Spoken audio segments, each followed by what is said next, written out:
बेटा ये कक्षा 11 जीव विज्ञान जीव जगत का वर्गीकरण पार्ट 4 के अंतर्गत हम विषाणुओं के लाइसोजेनिक जीवन चक्र के बारे में अध्ययन करेंगे। इसके पहले वीडियो में पार्ट 3 में अध्ययन किए थे लाइटिक साइकिल के बारे में। तो लाइटिक साइकिल में जो हमने अध्ययन किया था उसमें क्या था, उसमें ये था कि जो लाइटिक चक्र के जो चरण होते हैं उन चरण में हमने पहला जो अध्ययन किया था कि एक था उसमें अधिशोषण। अधिशोषण में क्या था कि जब कोई विषाणु कोशिका अपने पोषक मतलब जीवाणु कोशिका से चिपकता है तो उसको अधिशोषण कहते हैं। अब उसके फलस्वरूप क्या होता है, इसके जो टेल होते हैं वह बैक्टीरियल सेल की आवरण को घुला करके उसमें छिद्र बना देते हैं, तो उसको अधिशोषण कहते हैं। और उसके बाद होता है वेधन। तो वेधन में क्या है कि यही जब विषाणु जो होता है कोशिका बैक्टीरियोफेज जो होती है, जब किसी जीवाणु कोशिका पर बैठती है तो बैठने के बाद ये उसकी दीवार को घुला देती है, जिसके कारण उसका आनुवांशिक पदार्थ इस जीवाणु कोशिका के अंदर आ जाता है। तो जब अंदर आ जाएगा तो ये वेधन के द्वारा एक छिद्र बन जाता है और इस छिद्र के द्वारा कहाँ जाता है, अंदर। तो अब ये अवस्था जो होती है फेज, इसको लिखते हैं फेज अटैच्ड। फेज जो होता है attached two receptor. Receptor means होता है ग्राही। रिसेप्टर मीन्स होता है ग्राही होता है। तो ये रिसेप्टर साइट पे जो होता है ये क्या होता है कि किसी अन्य जो होता है जीवाणु कोशिका से लग करके वेधन द्वारा अपने डीएनए को इसके अंदर प्रवेश करा देता है। तो उसी को हम लिख रहे हैं phase attached two receptor site on an other मतलब अन्य किसी दूसरे बैक्टीरियल सेल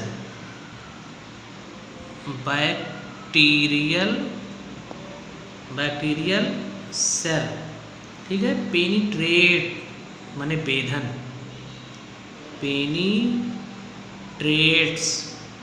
है ना, इट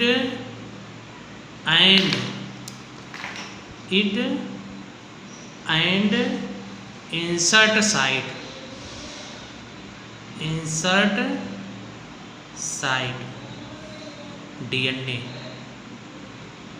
तो ये डीएनए को इसमें प्रवेश करा देगा। तो जब ये प्रवेश करा देगा तो ये डीएनए देखिए वेधन हो रहा है, डीएनए यहाँ आ गया इसका। अब क्या होता है कि इसमें जब ये डीएनए अंदर आ जाएगा तो फिर यही डीएनए, अब देखिए यहाँ पे है कि फेज डीएनए इंसर्ट इटसेल्फ। अब स्वयं जो होता है ये डीएनए छिद्र बन जाएगा तो डीएनए कहाँ जाएगा, इंसर्ट हो जाएगा, प्रवेश कर जाएगा बैक्टीरियल सेल के क्रोमोसोम्स में, जीवाणु कोशिका के गुणसूत्रों में, ठीक है, प्रवेश कर जाएगा। अब यहाँ पर देखिए जब ये प्रवेश कर गया, ठीक, तो प्रवेश करने के बाद अब यहाँ पर क्या होता है कि जो ये फेज है डीएनए डायरेक्ट जब प्रवेश करता है तो इसके जो उपापचयी क्रियाओं के द्वारा जो होता है, जो विषाणु के प्रोटीन्स कंपोनेंट्स होते हैं, है ना, वो इसकी कॉपी बनाने लगते हैं, ठीक है, प्रतिलिपि बनाने लगते हैं। तो यहाँ पर लिखते हैं द फेज डीएनए डायरेक्ट, ठीक, द सेल, ठीक है, the phage DNA direct the cell metabolism metabolism, ये मेटाबॉलिज्म, ठीक। तो ये मेटाबॉलिज्म हो गया। अब मेटाबॉलिज्म माने उपापचय क्रिया। तो जब मेटाबॉलिज्म क्रिया होने लगी टू प्रोड्यूस, ये निर्माण करने लगेगा वायरल कंपोनेंट्स का, to produce viral components. Viral components, तो वायरल कंपोनेंट्स क्या है? प्रोटीन। वायरल कंपोनेंट्स प्रोटीन, ये प्रोटीन का निर्माण कर लेगा। प्रोटीन एंड मतलब और copy of phage DNA, copy of phage DNA, ठीक। ये फेज डीएनए कॉपी बनने लगेगा। उसके बाद जब ये आगे इसकी क्रिया होगी तो इसमें क्या होगा कि इम्पटी जो फेज होता है, मतलब खाली जो फेज होता है, देखिए इसमें जो फेज है ना, तो फेज में क्या है कि जो ये इसकी अवस्था होती है उसमें जो खाली जो स्थान होता है किसके लिए? हेड के लिए, सिर के लिए। आर उसका जो होता है संश्लेषण होने लगता है। तो इसको लिखते हैं कि देखिए हेड का निर्माण हो रहा है, तो यहाँ पे इसको लिखते हैं, ये अवस्था जो होती है इम्पटी, इम्पटी माने होता है खाली, इम्पटी फेज हेड और synthesized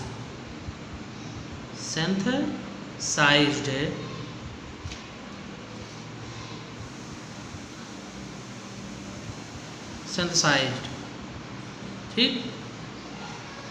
तो ये इसका संश्लेषण होने लगता है। अब जब संश्लेषण हो जाएगा तो ये इसके कैप्सिड सिरकोश जो होता है हेड वाला भाग, इसमें डीएनए जो होता है पैक हो जाता है। तो यहाँ देखिए डीएनए ये पैक हो रहा है इसमें, तो इसको लिखते हैं head, ARR packed with DNA. अभी तक तो यहाँ सिर वाला भाग कैप्सिड वाला भाग बन रहा था। अब इसके बाद क्या हुआ कि जो डीएनए सिंथेसाइज इसमें हुआ था, तो ये डीएनए अब इसमें क्या हो रहा है? पैक हो रहा है, निर्माण उसका अंदर हो रहा है ये कैप्सिड के अंदर। तब फिर जब इसके अंदर हो जाएगा तब ये क्या होगा? न्यू माने नया, नए फेज में क्या होगा? पार्टिकल्स, ये new phage particles are formed. तभी नए कणों का, वायरस कणों का क्या होगा? निर्माण। फिर जब वायरस कण बन जाएंगे फिर इसकी भित्ति फटेगी, ठीक है। फटने के बाद फिर इसमें से जीवाणु भोजी विषाणु बाहर आ जाएंगे, फिर किसी दूसरी कोशिका को संक्रमण करेंगे। तो यहाँ लिखते हैं बैक्टीरियल सेल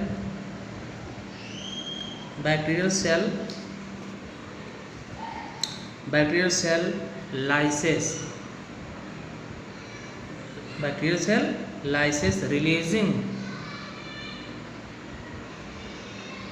releasing completed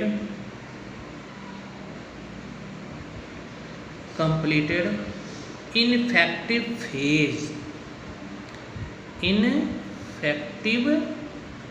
इसका मतलब ये होता है कि जब बैक्टीरियल सेल है ना रिलीज होते हैं इस कोशिका से, ठीक है, बैक्टीरियल सेल से लाइटिंग जो होता है इसकी जब कोशिका फटती है तो रिलीज होते हैं जीवाणु भोजी विषाणु। तो ये पूर्ण से कंप्लीट होकर के इन्फेक्टेड फेज, संक्रमित अवस्था में आते हैं और फिर ये दूसरी कोशिका को क्या करते हैं? संक्रमित करते हैं। इस तरह से इसकी लाइटिंग चक्र जो होती है वो चलती रहती है। अब लाइसोजेनिक जो चक्र है, देखिए जो लाइसोजेनिक चक्र क्या है, यहाँ पे दूसरा था मेन दूसरा जो था लाइसोजेनिक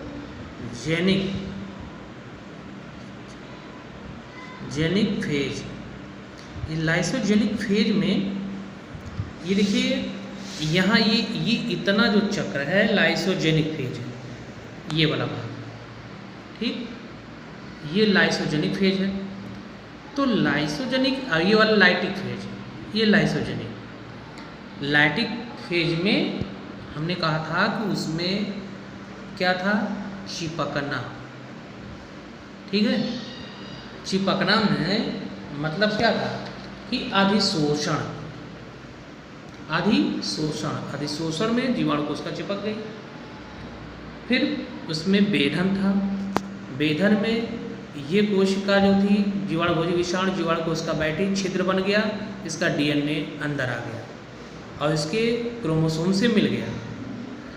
तीसरा था अनावरण, किसमें, लाइटिक चक्र की बात कर रहे हैं, अनावरण में। अनावरण में क्या था कि परपोषी कोशिका के अंदर जो न्यूक्लिक अम्ल होते हैं, प्रोटीन्स होते हैं, वो नष्ट हो जाते हैं। मतलब ये जब ये अंदर आएगा तो इसके जीवाणु कोशिका के अंदर के जो न्यूक्लिक पदार्थ होते हैं, है ना, वो सब क्या होते हैं, नष्ट हो जाते हैं। और फिर इसी के साथ जो होता है संश्लेषण प्रावस्था शुरू होती है। तो संश्लेषण प्रावस्था किसकी शुरू होगी, जीवाणुभोजी विषाणु शुरू होगी। तो इसमें परपोषी कोशिका के अंदर जो विषाणु का न्यूक्लिक अम्ल है, अब उसका बार बार द्विगुणन होता है। तो देखिए यहाँ से जब जुड़ जाएगा तब इसका ये बार बार क्या होगा, द्विगुणन, ठीक है। ये इसका जो होता है द्विगुणन होता है इस कोशिका का। तो जब इसमें जो होता है इसका द्विगुणन होगा, तो यही द्विगुणन के साथ साथ इसके खोल, अब देखिए खोल बन रहा है, खोल और प्रोटीन्स का क्या करती है, आवरण बनाती है। देखिए खोल और प्रोटीन्स का आवरण बना रहा है, ठीक। फिर इसके बाद होता है परिपक्वन। तो जब ये खोल और इसका आवरण बन जाएगा तब इसके अंदर डीएनए जो है रेप्लिकेट था, वो विभाजित था डीएनए बार बार, वो इसके अंदर आ जाएगा। और इसके जब विरियॉन्स के जब कण होंगे, मतलब वायरल जो डीएनए है, प्रोटीन खोल जब संगठित हो जाएंगे तो ये विरियॉन का कण बनेगा। विरियॉन के जो कण होते हैं इसके चारों तरफ एक क्या बन जाएगा, आवरण। ये चारों तरफ इसका आवरण बन जाएगा, ठीक है। और जब आवरण बन जाएगा तो देखिए अभी चारों तरफ इसका आवरण बन गया। अब ये न्यू फेज है पार्टिकल इसका, विरियॉन्स या कण का, वायरस के। अब इसके बाद इसका रिलीजिंग होती है, विमुक्ति होता है। तो जब परपोषी कोशिका, मतलब ये जीवाणु कोशिका जब फटती है तो फटने के बाद इसमें से विरियॉन्स मुक्त हो जाते हैं, मतलब जीवाणुभोजी विषाणु क्या होंगे, मुक्त हो जाते हैं, ठीक है। और फिर नई परपोषी कोशिकाओं को क्या करते हैं, संक्रमित करते हैं। तो ये इसका लाइटिक चक्र होता है। अब लाइसोजेनिक चक्र में हमने पिछले वीडियो तक यहाँ तक पढ़ाया था। तो लाइसोजेनिक चक्र में क्या होता है कि इस प्रकार के जो जीवन चक्र होता है, इस प्रकार का जीवन चक्र में इंटीग्रेस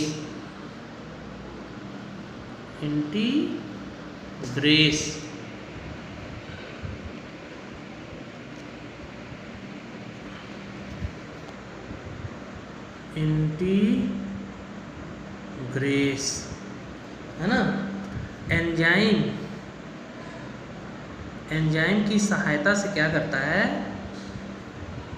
सहायता से फेज डीएनए, है ना, इसकी सहायता से जो फेज डीएनए होता है, ये फेज डीएनए कोशिका से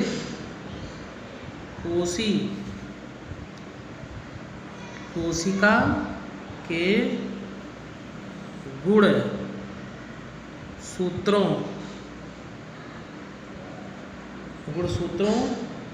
या गुणसूत्री डीएनए से जुड़ जाता है। ये जुड़ जाएगा। अब जब जुड़ जाएगा तो यहाँ देखिए क्या है, जुड़ गया। जुड़ने के बाद इसमें क्या होता है, इसमें जो होता है, अब यहाँ पर ये कोशिका इसके जुड़ गई, तो यहाँ तो इसे हम लिखते हैं यहाँ पर कि कि फेज इज रेप्लिकेटेड। अब यहाँ पर देखिए इस फेज में जब ये जुड़ जाएगा इसके गुणसूत्री डीएनए से, तो यहाँ पर इसका जो आरएनए का आनुवंशिक पदार्थ नष्ट हो जाएगा। अब जो इसका था जीवाणुभोजी विषाणु का जो डीएनए था उसमें द्विगुणन होगा। तो phage is replicated along with the bacterial है ना DNA, bacterial DNA to binary fission, ये होता है।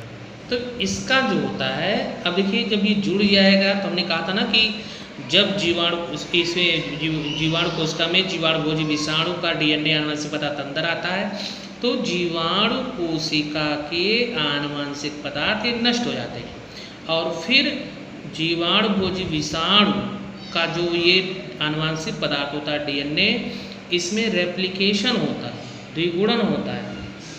तो ये द्विगुणन करेगा, तो इस अवस्था में वायरस को संयत वायरस कहते हैं।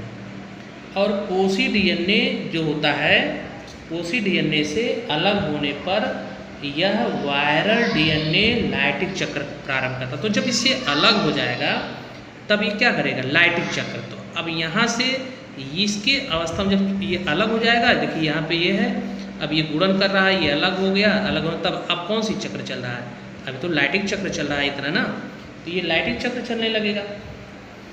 तो इसी लाइटिक चक्र जो आरंभ करता है ना, तो इसके जो होते हैं लाइसोजेनिक चक्र जो होते हैं वो इसके आगे चलते हैं। तो यहाँ पर क्या है कि पोषी डीएनए से अलग होने पर वायरल डीएनए है ना लाइटिक चक्र आरंभ करता है, ठीक। और लाइसोजेनिक चक्र जो होते हैं वो कई प्रकार, मतलब निम्न प्रकार से होते हैं। तो नंबर 1 जो होता है, नंबर 1 कौन से लाइसोजेनिक चक्र में, इसमें होता है नंबर 1 कि जीवाणुभोजी जो होता है, जीवाणुभोजी ये करता क्या है कि जीवाणुभोजी ये ई कोलाई पर आक्रमण करता है। इस पर आक्रमण का जीवाणुभोजी है ना, लैम्डा ये फेज जो होता है ई कोलाई, ई कोलाई पर क्या करता है, अटैक, आक्रमण करता है, ठीक। बात समझ गए? मतलब जो लाइसोजेनिक चक्र जब लाइटिक के बाद प्रारंभ होगा तो इसमें कई जो होते हैं प्रकार होते हैं लाइसोजेनिक चक्र के। पहला जो होता है जीवाणुभोजी लैम्डा जो होती है ये फेज ई कोलाई पर आक्रमण करता है। दूसरा, इस फेज में, ठीक है, इस फेज का जो होता है आनुवंशिक पदार्थ जो होता है ये पोषी जीवाणु के डीएनए से जुड़ जाता है। आनुवंशिक पदार्थ पोषी जीवाणु के डीएनए से जुड़ जाता है ये। तो जब ये पोषी जीवाणु के डीएनए से जुड़ जाएगा तो इसी अवस्था कहते हैं प्रोफेज। तो इसे क्या कहते हैं, इसे प्रोफेज कहते हैं। ये पूर्वावस्था इसको कह सकते हैं, प्रोफेज कहते हैं। अब तीसरी जो इसमें चक्र है लाइसोजेनिक में ही, तो प्रोफेज जो पोषी डीएनए होता है, तो प्रोफेज होता है पोषी डीएनए के साथ रेप्लिकेट करता है और इस संतति कोशिकाओं में पहुंच जाता है। तो मतलब ये प्रोफेज जो है, प्रोफेज पोषी डीएनए के साथ रेप्लिकेट, मतलब साथ गुणन, है ना, प्रोफेज पोषी डीएनए के साथ गुणन, है ना, तो गुणन करके संतत कोशिकाओं पहुंच जाता है, संतति कोशिकाओं में पहुंच जाता है। ये तीसरा हो गया। लास्ट जो होता है, चौथा जो होता है, इसमें प्रोफेज वाली जीवाणु कोशिका जो होती है, वो लाइसोजेनिक जो कोशिकाएं होती है तथा जीवाणु गुणसूत्र में जो आनुवांशिक पदार्थ के जोड़ने की जो प्रक्रिया होती है लाइसोजेनिक कहलाती है। कहने का मतलब ये होता है कि प्रोफेज वाले जीवाणु कोशिकाओं को, तो जो ये है प्रोफेज वाली, है ना, बैक्टीरियल सेल को लाइसोजेनिक सेल्स तथा जीवाणु गुणसूत्र